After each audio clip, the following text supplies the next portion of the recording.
Hello friends, मेरा नाम है प्रीतेश जोशी और भारतीय राजनीतिक व्यवस्था यानी इंडियन पॉलिटिकल सिस्टम की एक और महत्वपूर्ण क्लास में आपका स्वागत है। आज हम कंटिन्यू करेंगे कॉन्स्टिट्यूएंट असेंबली के साथ में। पिछली क्लास में हमने संविधान सभा के बारे में जाना था कि संविधान सभा कैसे बनी, इसके पीछे क्या बैकग्राउंड था, साथ ही साथ इस संविधान सभा की संरचना कैसी थी, इसका कॉम्पोजिशन कैसा था, और हमने ये देखा कि संविधान सभा ने अपने कार्यों को किस तरीके से किया। आज हम बात करेंगे कॉन्स्टिट्यूएंट असेंबली की इंपॉर्टेंट कमिटीज की और एक मिस्ट्री को सॉल्व करेंगे। क्या है वो मिस्ट्री? 26 नवंबर 1949 को जब हमारा संविधान पूरी तरीके से बनके तैयार था तो इसको लागू करने में 2 महीने का वक्त क्यों लगा, यानी 26 जनवरी 1950 तक क्यों इंतजार किया? तो आइए स्टार्ट करते हैं। कॉन्स्टिट्यूशन के अंदर कई डिफरेंट काम थे और इन कामों को करने के लिए अलग अलग समितियों का गठन किया गया। इन समितियों को हम ऐसे समझते हैं जैसे शादी की सुबह। आंखें बंद करके ये इमेजिन करो कि जब शादी की सुबह होती है, बड़ा हौच पौच सा माहौल होता है, बड़ा हसल बसल होता है। ऐसी समय पर इंपॉर्टेंट कमिटियां काम आती हैं। ये कमिटियां कौन कौन सी होती हैं कि अगर कार्ड बांटने की जिम्मेदारी है तो एक पर्टिकुलर आदमी को दी जाएगी, अगर खाना बनवाने की जिम्मेदारी है तो एक पर्टिकुलर रिश्तेदार को दी जाएगी। सेम टू सेम इसी पद्धति का इस्तेमाल करते हुए कॉन्स्टिट्यूएंट असेंबली ने भी इंपॉर्टेंट कमिटीज का गठन किया और हर एक कमिटी का अपना स्पेसिफिक कॉन्स्टिट्यूशनल काम था। टोटल 8 मेजर कमिटीज हमारे कॉन्स्टिट्यूशन के अंदर देखने को हमें मिलती हैं। कितनी कमिटीज थी? 8 मेजर कमिटीज हमारी कॉन्स्टिट्यूशन असेंबली ने बनाई थी। इन 8 मेजर कॉन्स्टिट्यूएंट कमिटीज में से सबसे इंपॉर्टेंट कमिटी थी ड्राफ्टिंग कमिटी, जिसे हिंदी में हम बोलते हैं मसौदा समिति। मसौदा समिति, मसौदा समिति। अब ये ड्राफ्टिंग कमिटी का क्या काम था? ड्राफ्टिंग कमिटी का मेजर काम यह था कि जो भी कॉन्स्टिट्यूएंट असेंबली के अंदर डिबेट्स हो रही हैं, इंपॉर्टेंट चर्चाएं हो रही हैं, इंपॉर्टेंट लॉज बन रहे हैं, उनको एक लीगल कवर चढ़ाना। मतलब कि कॉन्स्टिट्यूएंट असेंबली जो भी कार्य कर रही है वो लीगल तौर पे साउंड हो, सही तरीके से लिखे हुए हो और उसका पर्टिकुलरली एक ड्राफ्ट तैयार किया जाए। ये काम था ड्राफ्टिंग कमिटी का और ये पूरी की पूरी कॉन्स्टिट्यूएंट असेंबली की सबसे इंपॉर्टेंट कमिटी थी। इस ड्राफ्टिंग कमेटी का चेयरमैन बनाया गया डॉक्टर बी.आर. अंबेडकर साहब को, बाबा साहेब अंबेडकर को। और ड्राफ्टिंग कमेटी का चेयरमैन होने के नाते ही इन्हें father of the Indian constitution की उपाधि दी गई। साथ ही साथ इन्हें मॉडर्न मनु भी कहा जाता है। तो बात समझ में आ गई कि बी.आर. अंबेडकर साहब को father of the Indian constitution क्यों कहा जाता है? क्योंकि कॉन्स्टिट्यूएंट असेंबली की सबसे प्रोमिनेंट कमेटी ड्राफ्टिंग कमेटी के चेयरमैन बाबा साहब थे। बाबा साहब के अलावा ड्राफ्टिंग कमेटी के अंदर और 6 मेंबर्स थे, यानी ड्राफ्टिंग कमेटी का कॉम्पोजिशन टोटल 7 मेंबर्स का था। कौन कौन से थे वो 7 मेंबर्स? देखते हैं। पहले मेंबर बी.आर. अंबेडकर साहब जो कि चेयरमैन थे। साथ ही साथ Gopalaswami, TT. Krishnamachari, Syed Saadulla, KM. Munshi, N. Madhavrao. ये एन. माधवराव रिप्लेस हुए थे डी.एल. मित्तर से। डी.एल. मित्तर बीमार हो गए थे, इस वजह से एन. माधव राव ने उनको रिप्लेस किया। एन. माधव राव के साथ साथ ही कृष्ण स्वामी अय्यर। तो ये 7 मेंबर्स थे हमारी ड्राफ्टिंग कमेटी के। अब जब भी ड्राफ्टिंग कमेटी की बात आती है तो एग्जामिनेशन पॉइंट ऑफ व्यू से वो बहुत इंपॉर्टेंट हो जाता है। किसी भी एग्जाम में अगर कॉन्स्टिट्यूएंट कमिटीज के से क्वेश्चन आ रहा है तो ड्राफ्टिंग कमेटी से क्वेश्चन आना लाजमी है। अब देखते हैं कि हम इन 7 के 7 मेंबर्स को हम किस तरीके से याद कर सकते हैं। देखते हैं। ड्राफ्टिंग कमेटी के मेंबर्स को याद करने की एक बड़ी इंपॉर्टेंट ट्रिक है। क्या है वो ट्रिक? देखो, भीम के 3 मित्र थे और वो तीनों मित्रों का कोई एग्जाम क्लियर नहीं हो रहा था। एग्जाम क्लियर करने के लिए और आशीर्वाद लेने के लिए वो एक साधु से जा मिले। तो इस कहानी को अपने दिमाग में बिठाओ और इसी से हम ड्राफ्टिंग कमेटी के सारे मेंबर्स को याद करते हैं। क्या है वो कहानी? भीम के मित्र कितने मित्र थे? तो भैया 3 मित्र थे। कौन कौन से 3 मित्र? गोपाल, माधव और कृष्णा। गोपाल, माधव और कृष्णा। और ये जो कृष्णा थे ये गए और एक साधु से जा मिले। किससे मिले? साधु से जा मिले। भाई एग्जाम क्लियर करना था, आशीर्वाद लेना था, तो एक बड़े तपस्वी साधु से जा मिले। यानी भीम के मित्र गोपाल, माधव और कृष्णा साधु से जा मिले। अब इसी निमोनिक को हम पुट करते हैं हमारी ड्राफ्टिंग कमेटी के मेंबर्स के थ्रू। भीम के मित्र यानी डॉक्टर बी.आर. अंबेडकर साहब, के यानी के.एम. मुंशी, मित्र यानी डी.एल. मित्र जो पहले तो मेंबर थे पर बीमार होने की वजह से कॉन्स्टिट्यूएंट असेंबली की ड्राफ्टिंग कमेटी से हट गए थे। भीम के मित्र के एम मुंशी, बीएल मित्र, साथ ही साथ गोपाल यानी एन गोपाल स्वामी, माधव यानी एन माधव राव और कृष्णा, तो टोटल 2 कृष्णा हो गए। कौन कौन से? एक तो टीटी कृष्णाचारी और एक अलादी कृष्णन अय्यर, तो 2 कृष्णा हो गए। और वो मिले एक साधु से, साधु मतलब सैयद सदुल्ला। भीम के मित्र गोपाल, माधव और कृष्णा साधु से जा मिले। अब मुझे ये यकीन है कि कभी भी आप ड्राफ्टिंग कमेटी के मेंबर्स के नाम नहीं भूलोगे। नेक्स्ट अपन बात कर लेते हैं ड्राफ्टिंग कमेटी दिखती कैसी थी। ड्राफ्टिंग कमेटी के सारे मेंबर्स हैं, बीच में बाबा साहब अंबेडकर बैठे हुए हैं और बाकी के सारे मेंबर्स। कॉन्स्टिट्यूएंट असेंबली ने कुछ इंपॉर्टेंट पिक्चर्स क्लिक करी थी और उनमें से बहुत ही प्रोमिनेंट पिक्चर थी ड्राफ्टिंग कमेटी वाली, तो देख सकते हैं आप। ड्राफ्टिंग कमेटी के अलावा मतलब टोटल कमिटीज कितनी थी? तो भैया 8 कमिटीज थी। 8 में से एक ड्राफ्टिंग कमेटी हो गई, तो कितनी बची? 7। तो बची हुई 7 कमिटीज भी बड़ी इंपॉर्टेंट थी और वो कमिटीज कौन कौन सी थी और उनको हेड करने वाले कौन कौन से लोग थे उनको देखते हैं। कौन कौन सी थी वो कमिटीज? पहली थी यूनियन पावर कमेटी, जिसको हेड कर रहे थे पंडित जवाहरलाल नेहरू। उसके बाद यूनियन कॉन्स्टिट्यूशन कमेटी, इसको भी जवाहरलाल नेहरू साहब हेड कर रहे थे। Provincial constitution committee Sardar Vallabh भाई Patel. Advisory committee on fundamental rights, minorities, tribals and excluded area भी सरदार वल्लभ भाई पटेल साहब ही हेड कर रहे थे। इसी के साथ साथ में रूल्स एंड प्रोसीजर कमेटी और स्टीयरिंग कमेटी को हेड करने वाले थे हमारे पहले राष्ट्रपति कॉन्स्टिट्यूएंट असेंबली के चेयरमैन डॉक्टर राजेंद्र प्रसाद। यानी रूल ऑफ प्रोसीजर कमेटी और स्टीयरिंग कमेटी को हेड करने वाले कौन थे? तो डॉक्टर राजेंद्र प्रसाद। साथ साथ ही स्टेट्स कमेटी, जो कि यूनियन और स्टेट के बीच में कोऑर्डिनेशन बनाती थी, इसको हेड कर रहे थे पंडित जवाहरलाल नेहरू। तो ये है 7 इंपॉर्टेंट कमिटीज। अब इनको याद करेंगे और साथ ही साथ ये देखेंगे कि किसके खाते में कौन कौन सी कमिटीज आई। पहले अपन बात कर लेते हैं पंडित जवाहरलाल नेहरू साहब की, पंडित नेहरू जी की। अब देखो, एक बात मुझे जल्दी से बताओ कि first prime minister of our country यानी इंटरिम गवर्नमेंट ने पहला प्राइम मिनिस्टर किसको बनाया था? तो पंडित जवाहरलाल नेहरू को बनाया था। चलिए ठीक है। अब मुझे जल्दी से बताओ कि यूनियन गवर्नमेंट को हेड कौन करता है? तो साहब प्राइम मिनिस्टर करता है। यूनियन गवर्नमेंट को हेड कौन करता है? तो प्राइम मिनिस्टर करता है। तो यानी यूनियन से रिलेटेड जितने भी काम हैं वो प्राइम मिनिस्टर करेगा। और प्राइम मिनिस्टर कौन है? पंडित जवाहरलाल नेहरू। तो यूनियन से रिलेटेड जितनी भी कमिटीज थी किसके खाते में गई? पंडित जवाहरलाल नेहरू साहब के। कौन कौन सी कमिटी थी? Union power committee, union constitution committee और स्टेट कमिटी। अब भैया स्टेट कमिटी कहां से आ गई? अरे भाई, यूनियन और स्टेट के बीच में अगर एक कोऑर्डिनेशन रखना पड़ेगा, स्टेट को भी रहना है, यूनियन को भी रहना है, प्रॉपर्ली मैनेजेबल रिलेशंस हो, इस वजह से स्टेट कमिटी का हेड बनाया गया यूनियन के प्राइम मिनिस्टर को, जो कि थे जवाहरलाल नेहरू। तो जवाहरलाल नेहरू साहब के खाते में 3 कमेटी गई। कौन कौन सी? Union power committee, union constitution committee और स्टेट कमेटी। जवाहरलाल नेहरू साहब क्लियर है। नेक्स्ट इंपॉर्टेंट कॉन्स्टिट्यूएंट असेंबली के मेंबर की तरफ चलते हैं और देखते हैं कि कौन कौन सी कमेटियां उनके खाते में गई। चलो भैया, अब देखो नेक्स्ट अपने इंपॉर्टेंट मेंबर थे डॉक्टर राजेंद्र प्रसाद, राजेंद्र बाबू। अब ये कौन थे साहब? तो ये प्रेसिडेंट थे, फर्स्ट प्रेसिडेंट थे, प्लस ये हमारी कॉन्स्टिट्यूएंट असेंबली के चेयरमैन भी थे। कॉन्स्टिट्यूएंट असेंबली के चेयरमैन भी थे, यानी अगर संविधान सभा एक परिवार है तो ये उसको हेड करने वाले व्यक्ति थे, उसके मुखिया थे। अब इनके खाते में 2 इंपॉर्टेंट कमिटीज गई। कौन कौन सी थी? Rules and procedure committee, rules and procedure committee और steering committee, rule and procedure committee और स्टीयरिंग कमिटी। अब जल्दी से मुझे ये बताओ कि घर का मुखिया ही तो पूरे के पूरे परिवार के लिए रूल्स एंड रेगुलेशन बनाता है। कॉन्स्टिट्यूएंट असेंबली का हेड कौन था? मुखिया कौन था? डॉक्टर राजेंद्र प्रसाद। तो रूल कौन बनाएगा?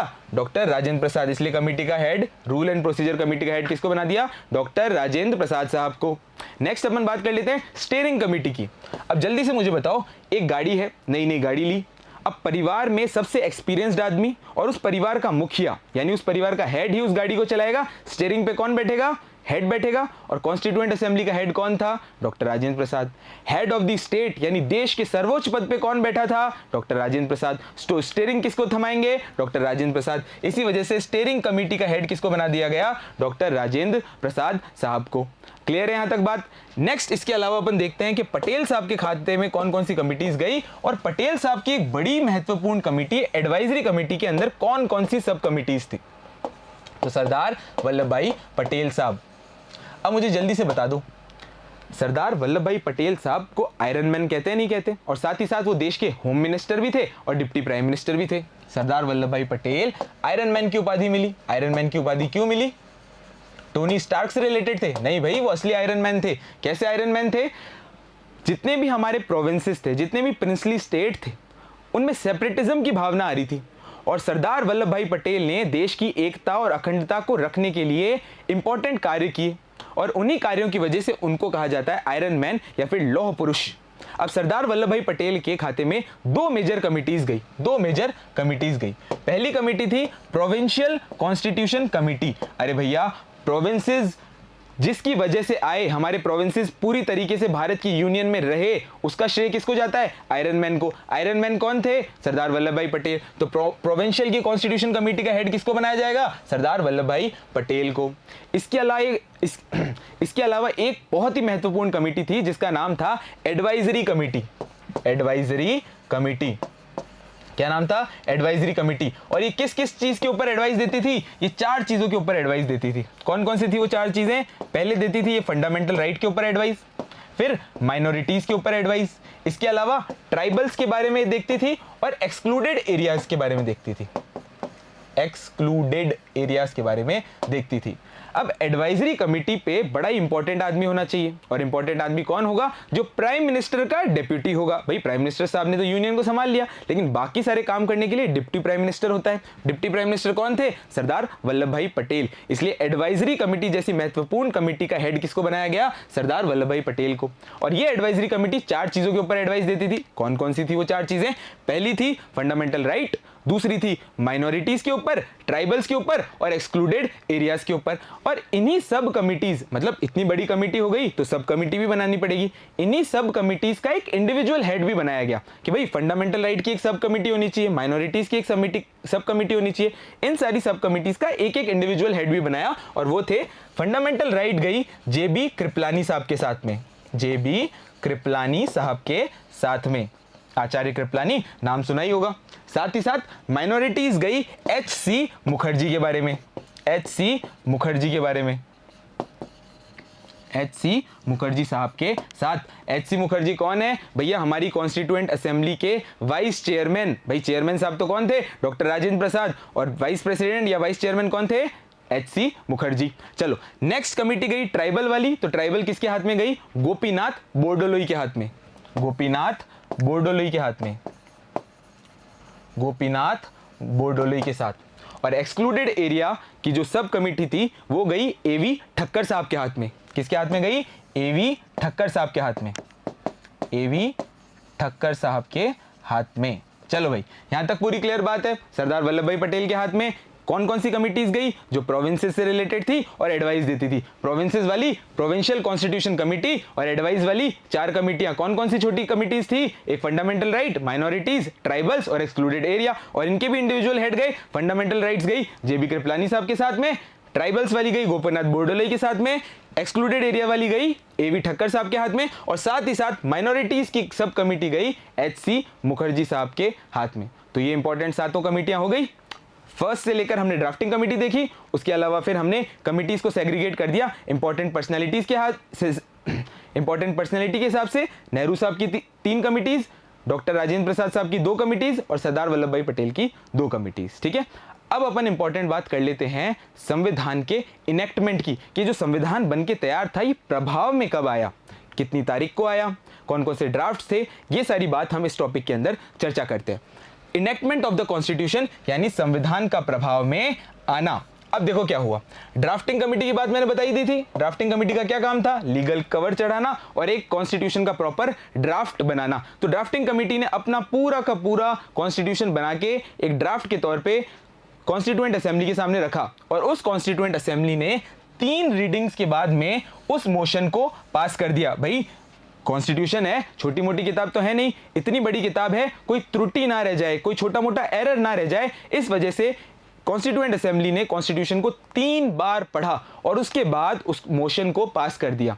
जिस दिन हमारा कॉन्स्टिट्यूशन इनेक्ट हो गया था, पूरी तरीके से बन चुका था, वो तारीख थी 26 नवंबर 1949, 26 नवंबर 1949, यानी 26 नवंबर 1949 को हमारा कॉन्स्टिट्यूशन पूरी तरीके से अडॉप्ट था, पूरी तरीके से इनेक्ट था। अब देखो, एक और बात समझो ध्यान से। 26 नवंबर को हमारा संविधान बनके तैयार था। पर लागू होने की तारीख कौन सी है? 26 जनवरी 1950, जिस दिन हम रिपब्लिक डे मनाते हैं। इन दोनों के बीच में जो 2 महीने का डिफरेंस था उसके बारे में बात कर लेते हैं। 26 नवंबर को हमारा संविधान इनेक्ट, अडॉप्ट और गिव आवरसेल्फ हो चुका था। इसी वजह से हम 26 नवंबर को कॉन्स्टिट्यूशन डे के तौर पे मनाते हैं। अब आ जाते हैं मिस्ट्री को सॉल्व करने के ऊपर। 26 नवंबर को हमारा संविधान बन गया। 26 जनवरी बड़ा ही इंपॉर्टेंट डे था। उसके लिए हमें चलना पड़ेगा 20 साल पहले। कितने साल पहले? 20 साल पहले। क्या हुआ था 20 साल पहले? देखते हैं। 1929 में कांग्रेस एक लाहौर सेशन या लाहौर अधिवेशन करती है और इस अधिवेशन को हेड करने वाले व्यक्ति थे पंडित जवाहरलाल नेहरू। जवाहरलाल नेहरू साहब ये कहते हैं कि अब ब्रिटिशर्स नहीं मान रहे हैं, इसी वजह से हम अगले साल यानी 1930 से 26 जनवरी के दिन कंप्लीट इंडिपेंडेंस यानी कि पूर्ण स्वराज दिवस मनाएंगे। कंप्लीट इंडिपेंडेंस यानी कि पूर्ण स्वराज दिवस मनाएंगे। और वो दिन हमारे लिए बड़ा इंपॉर्टेंट था। क्यों? क्योंकि उसने भारत की आने वाली हिस्ट्री को पूरी तरीके से बदल दिया था। अब इंडियंस की आदत है कि अच्छे मुहूर्त का ध्यान रखते हैं। 26 जनवरी का भी बड़ा अच्छा मुहूर्त था। क्यों? क्योंकि पूर्ण स्वराज दिवस मनाया गया था, बड़ा लकी डे था। इस वजह से कॉन्स्टिट्यूशन मेकर्स ने जो कुछ प्रोविजंस थे उनको तो लागू कर दिया, पर जो मेजर प्रोविजंस थे उनको 26 जनवरी 1950 के दिन से लागू किया और वो हमारी ऑफिशियल डेट ऑफ इनेक्टमेंट के तौर पे भी जाना जाता है। और आप सभी को पता होगा कि 26 जनवरी आप रिपब्लिक डे के तौर पे मनाते हो। लड्डू जरूर खाए होंगे उस दिन। तो ये थी हमारी कॉन्स्टिट्यूएंट असेंबलीज की कमिटीज की बात और इनेक्टमेंट कैसे हुआ। आज की क्लास में हमने क्या क्या चीजें देखा, जल्दी से एक छोटा सा रोचक रिवीजन कर लेते हैं। रोचक रिवीजन। अब देखो क्या होगा इस रोचक रिवीजन में, जल्दी से देखते हैं।